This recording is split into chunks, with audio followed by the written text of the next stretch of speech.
Hello everyone, আজকের ব্লগটা একটু অন্যরকম। মানে আমি এসেছিলাম গ্রামের বাড়িতে, তো ঠাম্মা বলল যে আজকে নাকি গঙ্গা পুজো আছে। তো আমাদের এই গ্রামের বাড়ি পাশেই রয়েছে, তো সাথেই লাগানো নাকি এখানে আবার ছোট্ট একটা মেলাও হয়। তো দেখতেই পাচ্ছ আমি এখানে চলে আসলাম, এখানে ঠাকুর নিয়েও চলে এসেছে, পুজো শুরু হয়ে গেছে।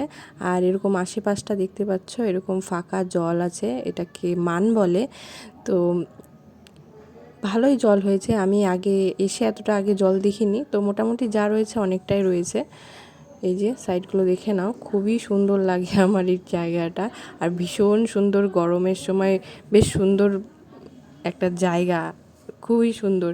তো যাই হোক, আমাদের মন্দির দর্শন করা হয়ে গেছে। তো দেখতেই পাচ্ছি আবার আস্তে আস্তে যে এখানে আবার ছোটো মোটো বেশ সুন্দরই একটা মেলা বসে গেছে।